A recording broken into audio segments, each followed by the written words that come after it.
Hi and welcome back. It's a bit of a windy and bleak day today, but I've got a couple of things to have a little chat about and show you, so we'll do that.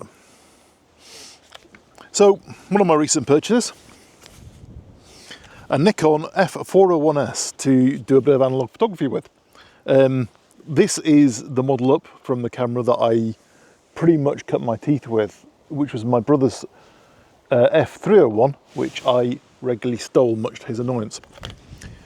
So with joining the darkroom recently, I thought I would get myself something to shoot some film with.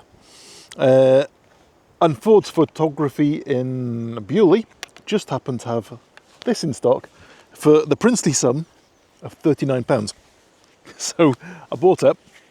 I haven't finished the first film yet. I've got, I think, 3 frames left in this, and then I want to get into the darkroom and edit it. So up until now, I've been shooting this using a Nikon 50mm f1.4G, which is not ideal.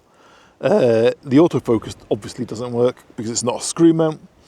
The aperture, I assume, works, but I don't know. There's no way of testing it until I finish the film. So today I bought, a couple of days ago, it just arrived today, a Nikon 20mm f1.8D. So I've popped this onto my my Z7 Mark II using the FTZ adapter.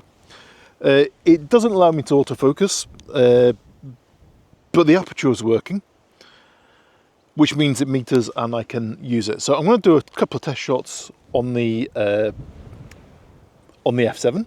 On the Z7 just now, and then I'm going to do a couple more shots with the 401, and then hopefully I'll get into the darkroom. I was going to try and get on Thursday, but oh shit, I told you it was windy. That was my my camera just blowing off where I'd set it up on a fence post. Right, so where was I? Yeah, I was hoping to get into the darkroom Thursday to develop that film, but it looks like I might have a job up in Tong.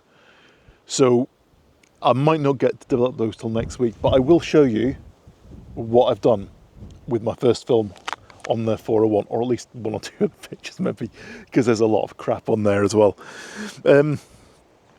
Right, I'm going to take some pictures now though. I'll show you what I've done with the Z7 and how this lens translates to a digital camera. And then, yeah, we'll see how we go. I quite like this view here. I use it a few times for testing things out. I'll just show you this. So, there we go. It's this old window, which is in the ruins that I own. It makes quite a nice subject, so we're going to do a couple of those. I'm doing it with both the film camera and with the digital. We're going to try that with a small aperture as well, I think. Let's try that at an f11. I can get in quite close with this because it's...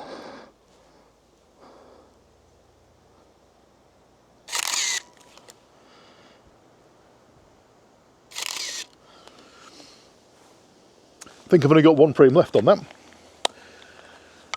So I'll do that with the digital too. But I wanted something so I can show you the difference between how the lens performs on the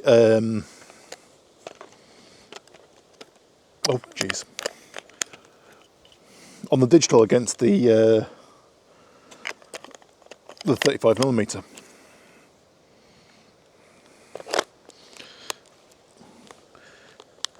I'm forgetting what I'm doing. I've been doing a lot of forgetting what I'm doing recently. I'm starting to worry.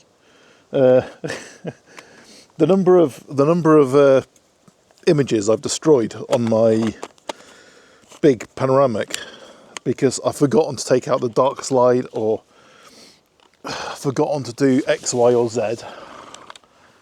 I know it's a learning process, but it's annoying me. There's no auto rewind. The things you learn. So there we go. We'll pop in. I'll have a look at a couple of those pictures on the from the digital camera. We'll see how this lens performs. People have said it's not great on digital, but I don't know. I think people worry too much about they look too closely at their images. They're not looking at how they feel. They're looking at how they look too much. Pixel peeping. Whereas I'm looking for the aesthetic more than the ultimate image quality. So I think the f1.4G is an absolutely awesome lens because I love there's a characteristic to it which is beautiful. And a lot of the reviewers don't get that because they're too busy looking at it and going, oh, it's not sharp enough, it's a bit soft. Doesn't matter, who cares? Anyway, let's have a look at these.